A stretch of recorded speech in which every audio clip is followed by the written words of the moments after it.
Good morning, everyone. Hello. Thank you very much for coming to this press conference, which finishes off a four-day visit by EVP Dombrovskis, who is the European Commission Executive Vice President, responsible for trade and the economy.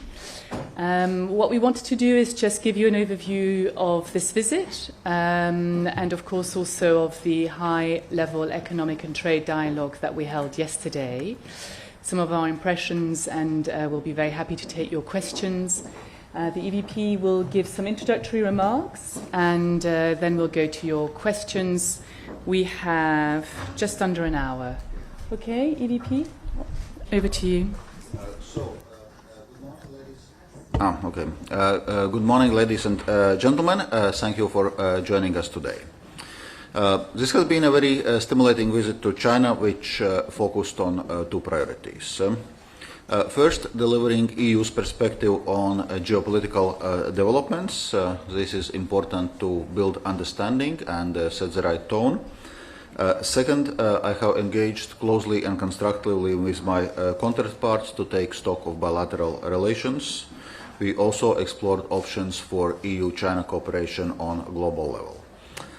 Yesterday, Vice Premier He Lifeng and myself chaired the 10th EU-China high-level economic and trade dialogue. This was a first opportunity for us to meet face-to-face to discuss economic, financial, trade and investment cooperation.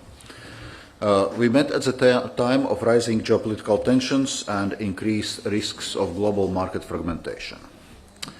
We discussed challenges affecting our macroeconomic outlook. While the EU economy has shown remarkable resilience, wider economic trends are subject to many risks and uncertainties. China's economic performance is critical also for broader global economy. So I'm pleased that we will soon resume our regular exchanges to discuss macroeconomic issues. We also discussed shared global challenges, and I convey to the Chinese leadership some key messages that are vital for our relations.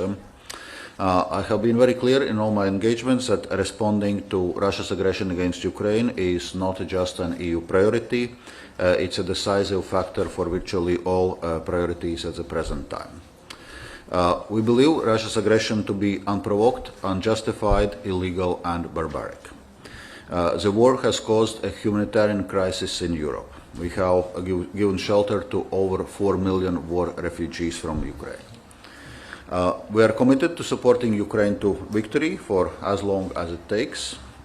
This is a sovereign and independent nation with clear and established territorial boundaries. Under international law, Ukraine is entitled to pursue whatever alliances it wants. It is in this context that it's difficult for us to understand China's stance. The war is a global disaster driving up food and energy prices. Russia's sabotage of grain exports from Ukraine weakens food security, hurting the developing world. Food security is also high on China's agenda. In my meeting with Vice Premier He Lifeng, I asked that we increase cooperation, aiming to bring back Black Sea Grain Initiative, working alongside with Turkey and United Nations. The war also weakens the global economy, which negatively impacts on China as an export-oriented economy. And China's position is affecting the country's image, not only with European consumers, but also with businesses. Over a third of EU companies in this country have indicated that China's position on the war is making it a less attractive investment destination. China's response and its contribution to resolving the war is a way that is important for us to engage. Let me now turn to trade and investment relationship. The EU-China trade relationship is one of the biggest in the world, and it's critical for both sides. The total trade in goods last year reached 857 billion euros. Yet European companies here are raising a number of concerns about the business environment.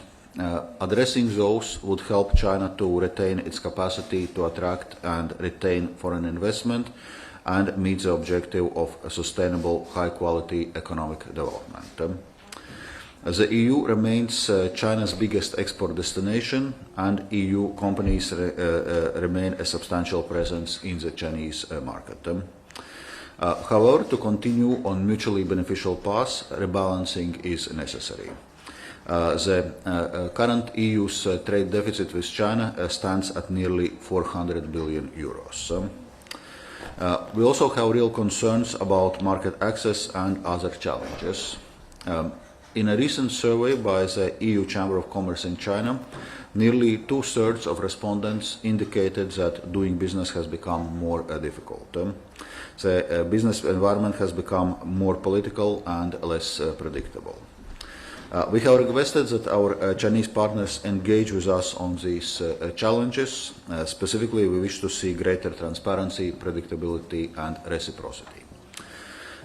In this context, we both agreed in our high-level economic dialogue to continue discussions on possible EU-China transparency mechanism on supply chains for critical raw materials.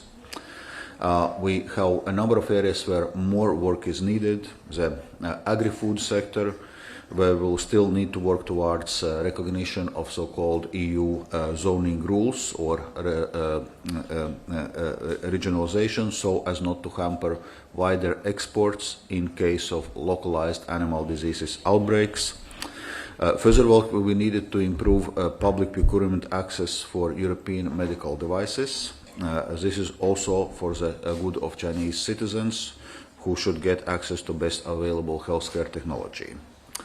Another topic was infant formula. EU companies supply some 75% of China's market, but our companies are hitting hurdles. Following our discussions, we expect to see rapid progress in clearing up the backlog of applications for licenses.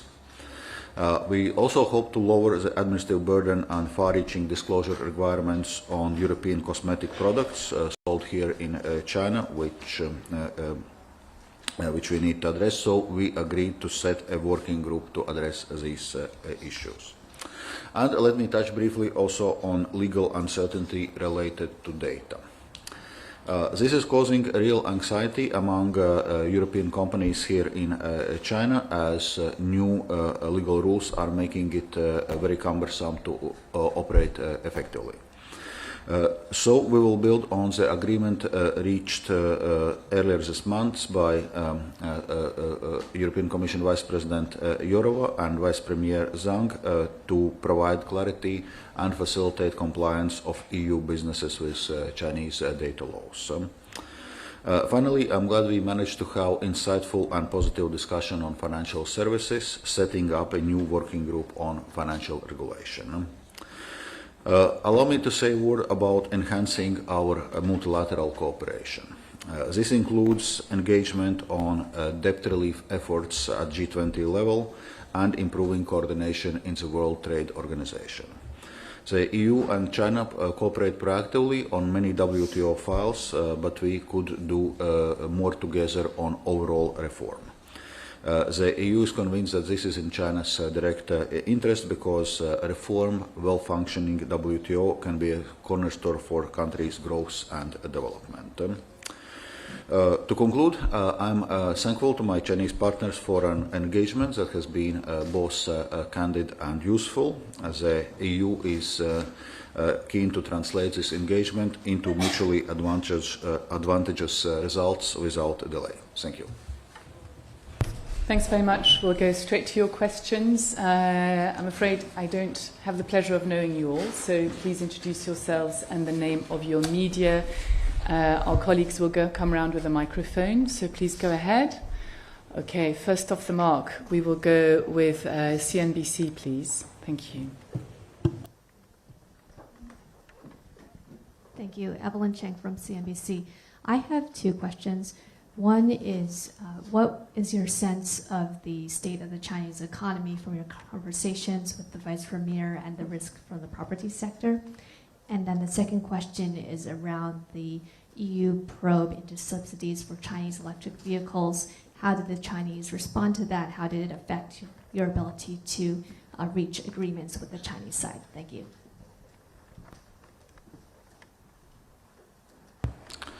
Yes, indeed. So on first point on state of the Chinese economy, indeed, that was something we were covering in our high-level economic dialogue, where the first item on the agenda was macroeconomic issues. So we had exchange of views on economic developments in Europe, where it must be said that economic growth remains subdued this year. We expect economic growth of 0.8%. And we expect a mild rebound next year of 1.4% growth. And clearly the economic outlook is affected by Russia's war in Ukraine.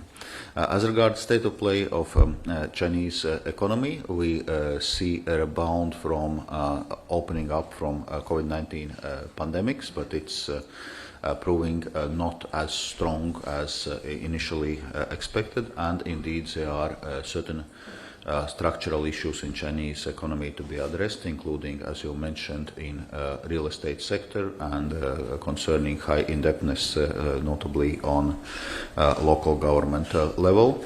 And all in all, there is a need for broader rebalancing of Chinese economy, stimulating the consumption side of the economy, so moving from the economic model which is dominated by investments and exports to the broad-based economic model.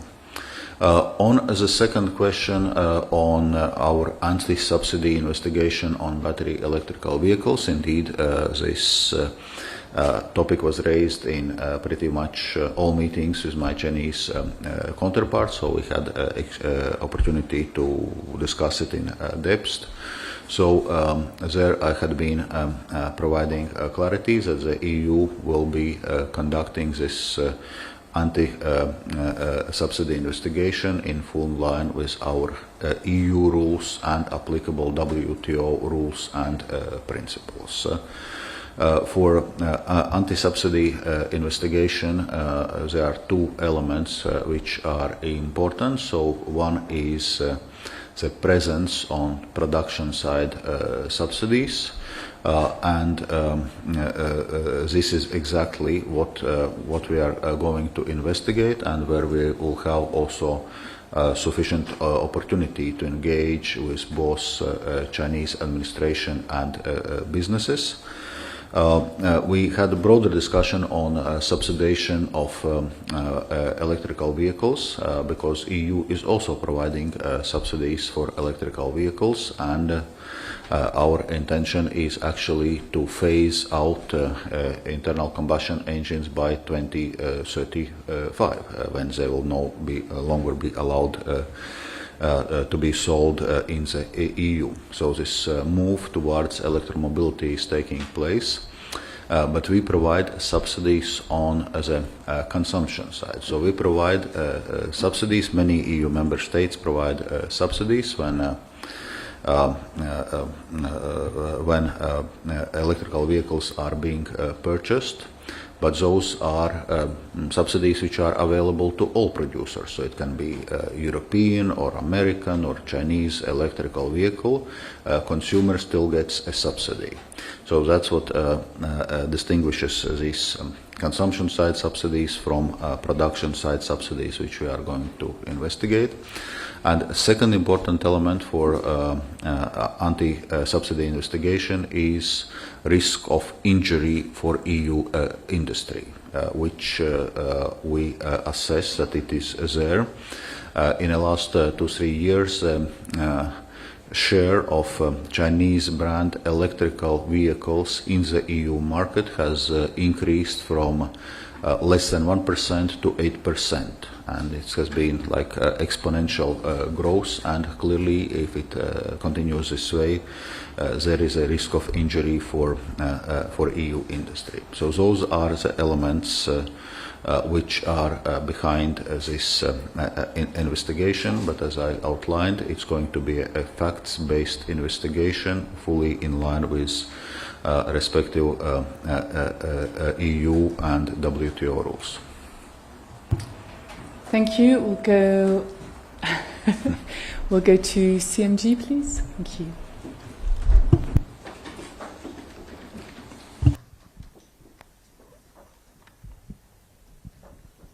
Hello, sir. My question is, to tackle climate change, the EU raises its target of reducing net greenhouse gas emissions at least 55% by 2030 and makes climate neutrality by 2050. So how will European cooperation with China in the field of new energy contribute to this goal? Thank you.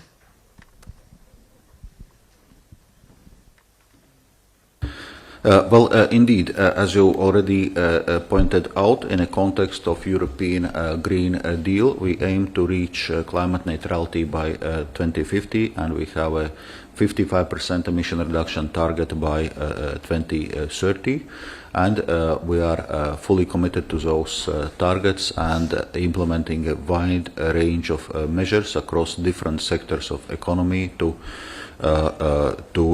achieve those targets. And indeed, if we discuss addressing climate change, cooperation with China is indispensable, because China is the biggest emitter of CO2 emissions in the world. So to have a meaningful work towards addressing climate change, obviously we need China on board, and we are indeed actively developing this cooperation across different sectors, and we believe that the upcoming COP28 conference will provide also a good occasion to discuss our further respective steps on addressing climate change.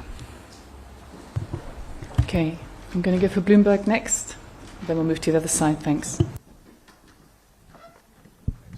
Hi, James Baker from Bloomberg. A lot of the things you've been saying here on subsidies, on uneven access, the unlevel playing field, the trade imbalances, are something that the European business community has been saying here for many years. I mean, I've been here 5 years, and they've been saying this the whole time. And so there's been a real change in the rhetoric coming out of the EU. It seems to be, especially with this visit today, this time. Has there been a real change in how the Chinese are actually listening to that, though? Because while it seems that Europe is changing in how they view trade and investment and the economic relationship, did you feel that there was a change in how the Chinese are listening to that, how they're responding to that, and what the things they're going to do? I mean, their public rhetoric is just saying, China will continue with high-level opening up, and there hasn't been a real change in what they're saying. But in their discussions with you, did you sense a change in their attitude? Thank you. First of all, I would say that it's not a question of a change of rhetorics, because there are facts which are changing. So the first, some observations worth noting as regards our trade deficit with China. Indeed, we for many years had been running trade deficit with China, and in the EU we are not seeing it as a zero-sum game, and we understand that in a global economy you cannot have perfectly balanced trade relationship with all countries in the world, and countries have different economic models. So in broad terms we see global trade as a win-win, but obviously the dramatic increase of trade deficit in recent years, as I was mentioning, reaching a whopping 400 billion euros, has made headlines and has forced us to take a closer look. So what is really behind that rapid increase in trade deficit?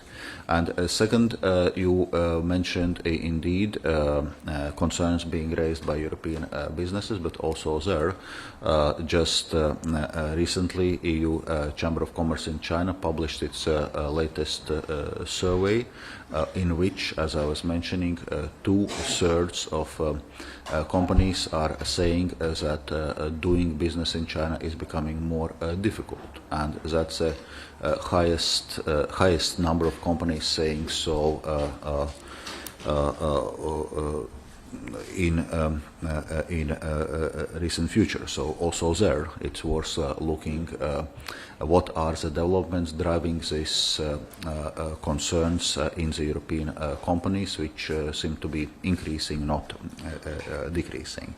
So those are the issues we need to look and we need to address, and indeed that's why it has been emphasized from my side, from EU side more generally, that we need more balance and reciprocity in our economic engagements, and those are exactly topics which we were discussing with my Chinese counterparts during this visit. Okay, let me go to the Global Times and then New York Times, please.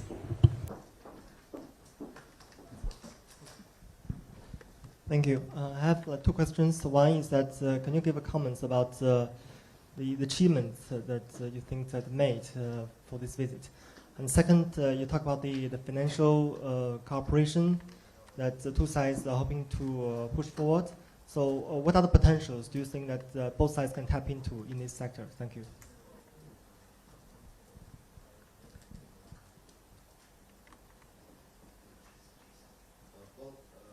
On the first question, I already, in my introductory remarks, mentioned the main outcomes of our high-level economic dialogue. So we are making some progress across a range of the issues, on some of the market access issues, on broader engagement with Chinese authorities, agreeing to set up specific working groups to also address specific issues and also discuss broader developments, macroeconomic developments, cooperation in financial sector.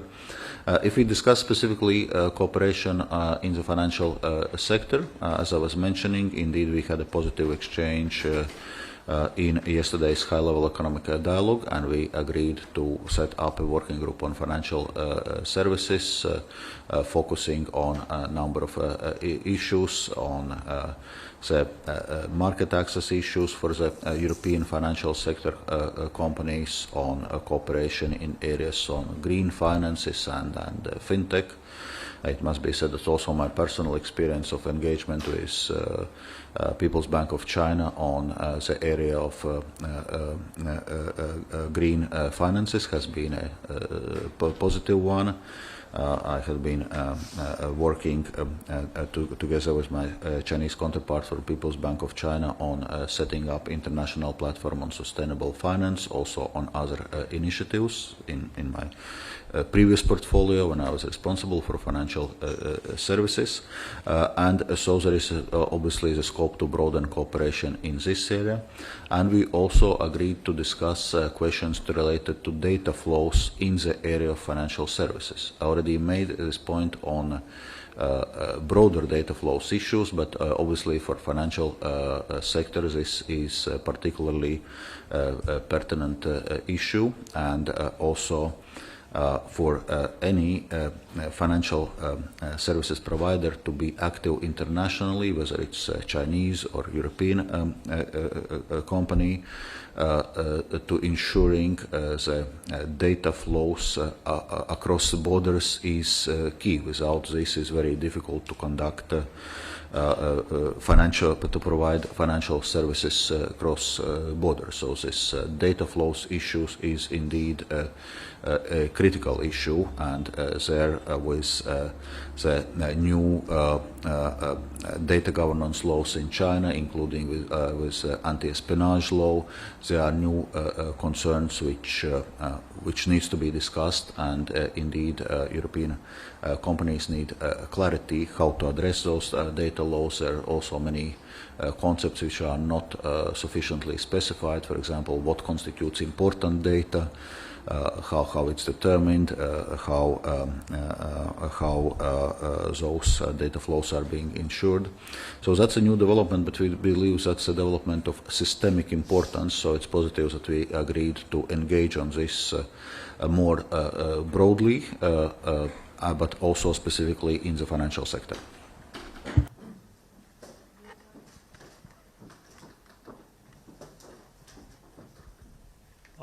Keith Bradshaw, New York Times. Some in Germany have expressed discomfort with the idea of tariffs on cars through an anti-subsidy investigation, and have said that they would feel more comfortable with some effort to require or encourage more localization in Europe of the production of Chinese brand cars, so that Chinese companies would face the same costs as European companies. On the other hand, we also see Chinese shipyards on the Yangtze building in this enormous fleet of the largest car-carrying ships the world has ever seen, exactly to move more cars to Europe, which doesn't look like a plan for localization.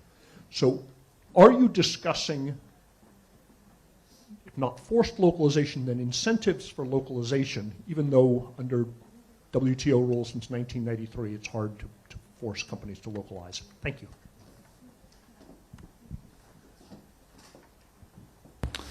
Thank you for those questions. First, indeed, as you know, EU is not pursuing a policy of forced localization, and so as regards incentives for the localizations, well, I would say incentives, broadly speaking, for investing and producing in Europe. I think there are plenty of incentives with the EU providing a clear and predictable rules-based business environment in which companies have clarity what is expected from them and how to operate in the European market, and also the fact that EU has its own internal or single market providing access to all 27 member states regardless where the companies are located. So we believe that EU is attractive business location.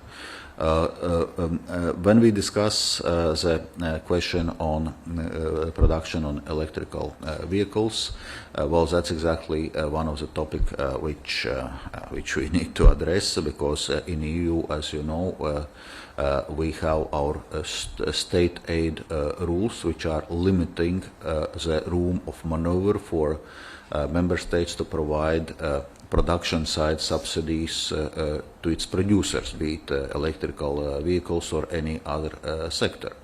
And if we have a limited room for maneuver from our own member states, of course we need to look at what is happening if we are faced with rapidly increasing imports from countries where there is more room for maneuver on delivering production side subsidies. That's exactly what we are currently doing.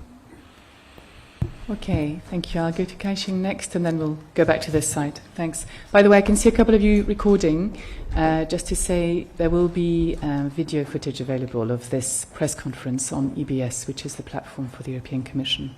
And we will also publish the EVP's opening remarks. Okay, Kaixing? Li Wei from Caixin. You articulated EU's stance on subsidy on anti-subsidy investigation on say production side, not consumption side, which seems very sensible. How does the Chinese side respond to this? And also, how do you think this issue will eventually be resolved in case it is determined as there is this kind of subsidy? I was talking to Pascal Lamy over the weekend. He was suggesting two things. It could be in a scenario in which there would be no tariffs, but like the earlier solar case, it could be price undertaking, so minimum export price to Europe undertook by Chinese solar companies. So now in this case, maybe Chinese EV companies. And the second thing he suggests that there could be give and take negotiation in other areas to make kind of eventual a good outcome on these subsidy or eventual avoiding tariff. How do you look at the potential outcome and progress in this area from your trip this time? Thanks. Well, on the first part of your question, as I was mentioning,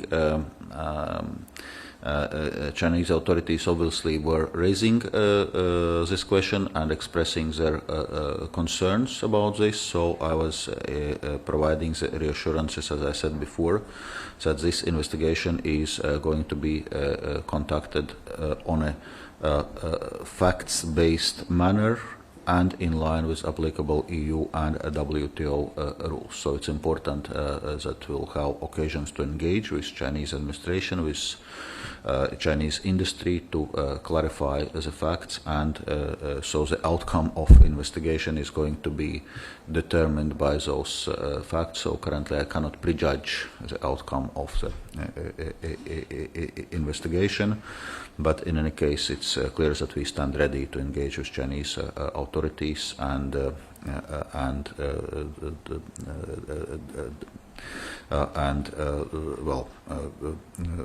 as we are moving forward with this investigation. Okay, let me go to AFP. Thank you. And then NZZ. Thanks. Thank you. I have two questions. First, you just mentioned the counter-espionage law. I'm wondering if that specifically came up in your discussions, and if so, how did those discussions go? And then secondly, you said yesterday that China's stance on Ukraine is affecting the country's image. I'm just curious, how does this affect the trade relationship, this geopolitical issue? How does it affect the trade relationship between Europe and China? At what point would the EU consider pulling away from China in terms of trade on this Ukraine conflict? Thank you.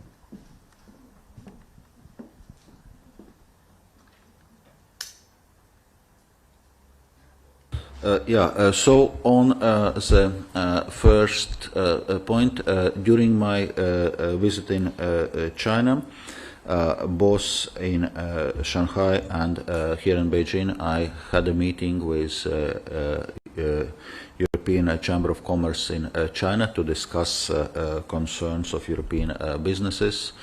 So we didn't have like specific in-depth discussions on anti-espionage law, but it came in a context of broader data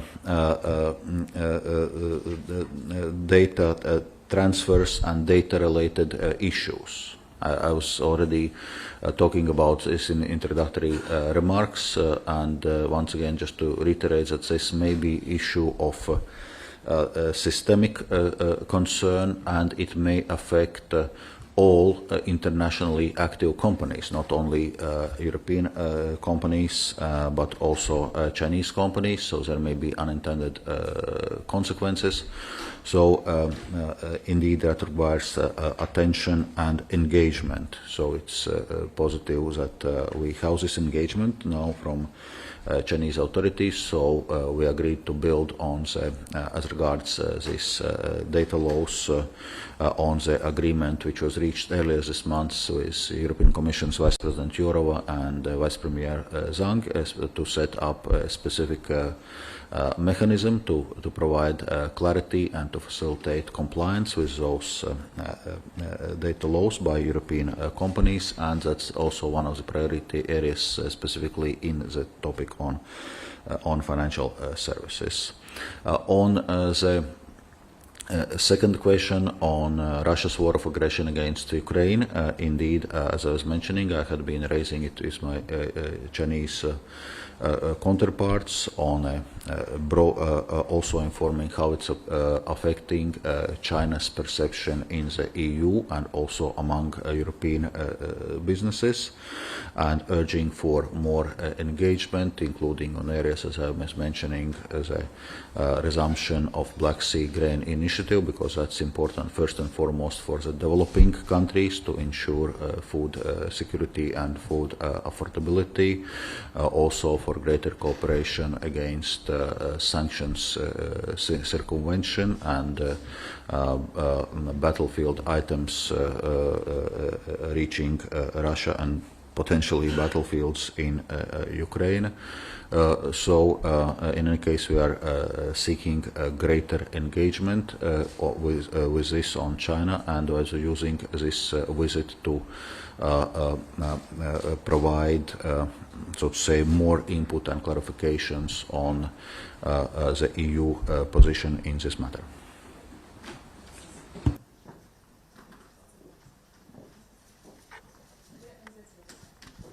NZZ, and then we'll go to the back. Thanks. Yeah, good morning. My name is Matthias Kamp. I work for the Swiss daily newspaper NZZ. I want to come back to this EV subsidy probe by the EU.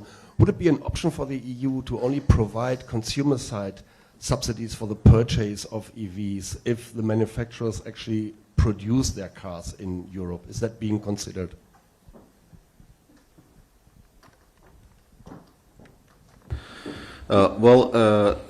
That's something which I would say could be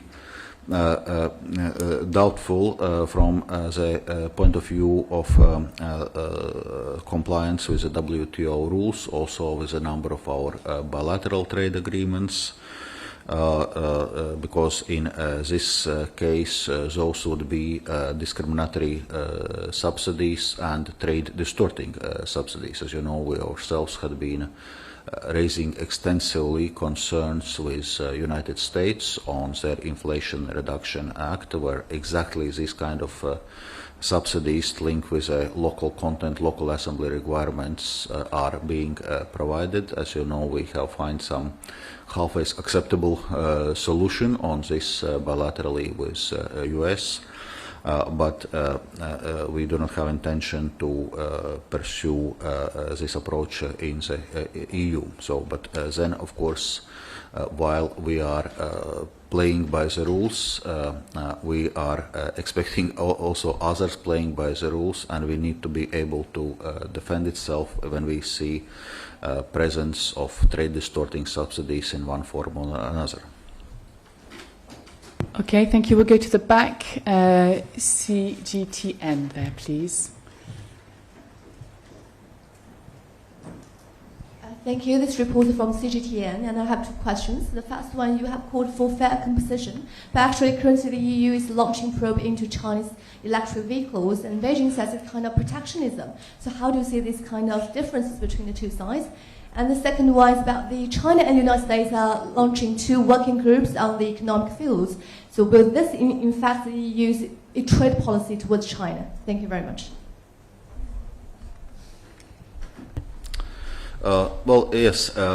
On the first question, first of all, EU is committed to open and fair rules-based international trade. We have always seen as part of it of our strengths, both the EU single market, where we have open market within 27 EU member states, and also our openness internationally.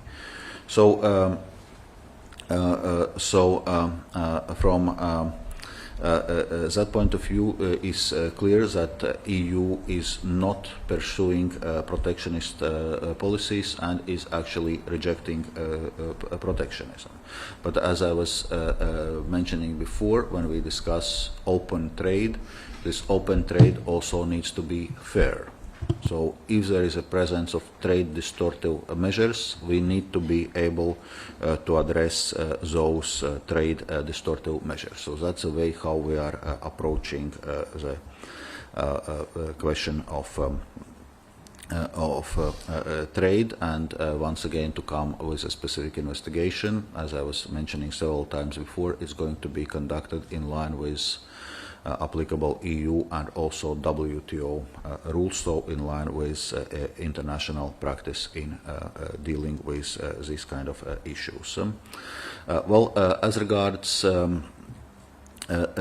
engagement in the area of economy, trade, finance, that's exactly what we had been doing in this high-level economic dialogue between EU and China, and we also agreed to form some new working groups on this engagement, resume the work of some other working groups like economic and financial working group and macroeconomic working group, because we think it's important to have this engagement with China, to have the discussions and to discuss things, how we can cooperate, but also to discuss our differences and the best ways to address them. And from that point of view, I think it's positive that US is doing the same, because we always believe that engagement is always better than confrontation. So it's best that we are engaging and finding solutions. Okay, I'll take a couple more, and then we'll unfortunately have to move on. I'll go to the South China Morning Post, please. Thanks.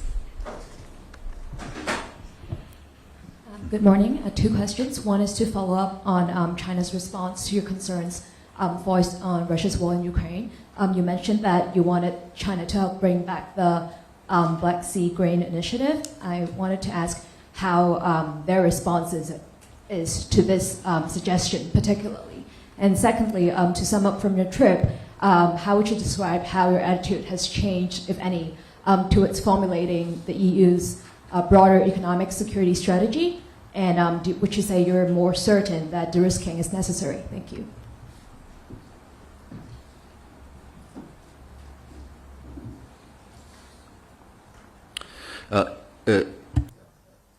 On the first question on Black Sea Grain Initiative, indeed that's something I have been urging my Chinese counterparts, including Vice Premier He Feng, for China to play a more active role, and I would say not only specifically on Black Sea Grain Initiative, but in a broader question of addressing food security and food affordability questions in the developing world, because this Russia's weaponization of food supplies and sabotaging of Ukrainian exports first and foremost is negatively affecting developing countries, and there obviously there is a scope of cooperation between EU and China, and that's recognized also by Chinese authorities.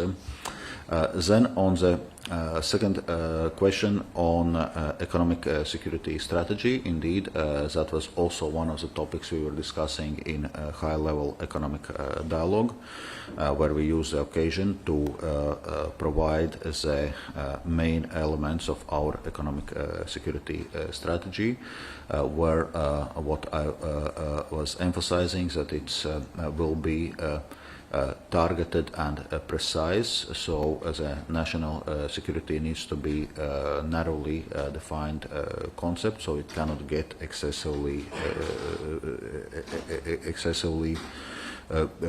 broad, but it's also clear that in a current more geopolitically conflictual context, we need to look also on the national security issues, economic security issues, address our strategic dependencies, like the one we had, for example, on Russian fossil fuel supplies, notably natural gas supplies, so something we had to unwind last year, but then of course it's important that we are reassessing the situation and making sure that we do not end up in other over-dependencies in the future. Okay, I'll go to Ansa next. Thanks for your patience, Ansa. Bet.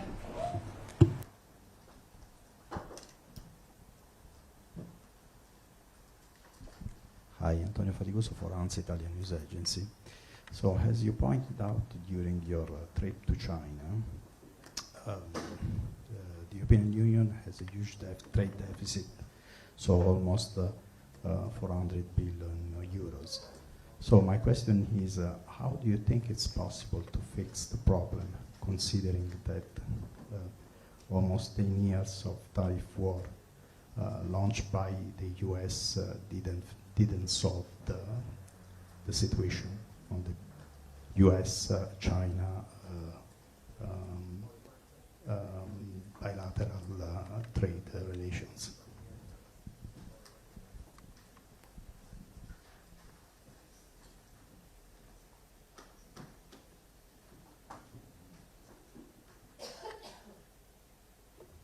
Well, first of all, as I was outlining already before, we do not see a trade deficit per se as an issue. As I say, we are not pursuing balanced trade with all countries in the world. We know the international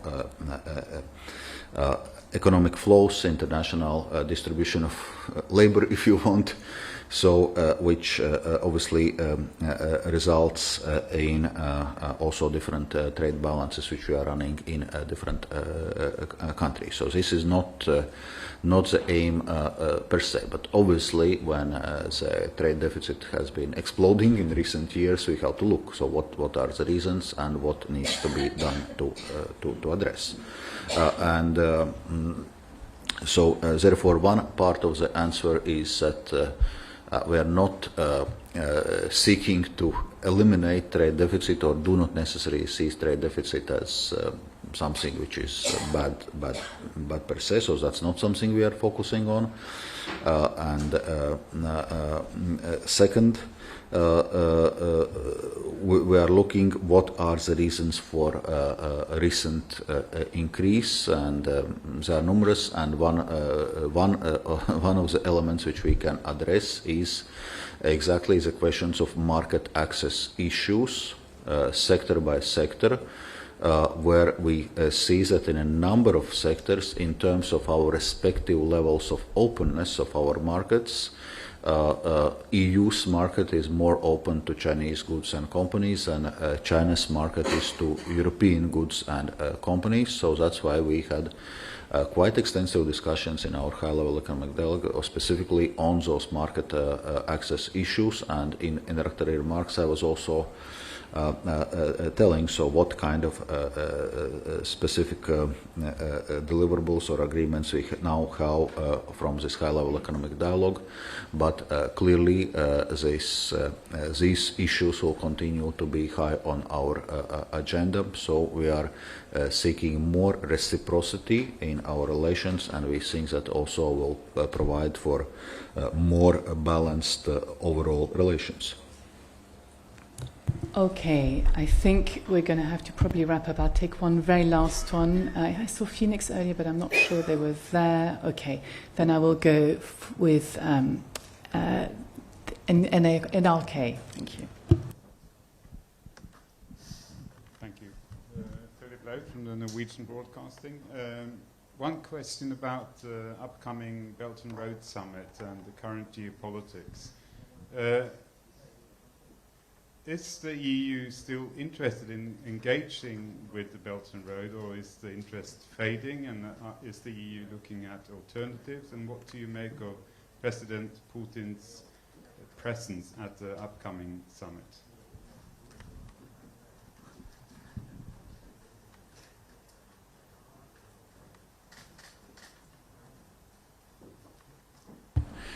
First of all, we know that Belt and Road Initiative is Chinese flagship initiative as regards infrastructure developments globally. I would say we have our own initiative, which is a global gateway initiative, which we are pursuing from the EU side. But obviously, when we discuss infrastructure developments, when we discuss engagement with developing countries, there is scope for cooperation between EU and China. I was mentioning also initially some of areas of engagement to support developing countries like G20 debt relief initiative, so to address indebtedness, and also we are seeking new forms of cooperation and new forms of facilitating infrastructure development, including in developing countries. So definitely there is scope for discussion how our flagship initiatives are interacting. Thanks very much. EVP. As you are aware, from the EU side, our position is very clear against Russia's war of aggression against Ukraine, and President of Russia Putin responsibility of actually starting this war. So I think that frames our thinking on this issue. Okay, sorry folks, we have to leave it there. Thank you very, very much for coming this morning. And if you have any follow-ups, etc., our excellent press team led by Patricia is available. to you. Thank you all. Thanks, EVP.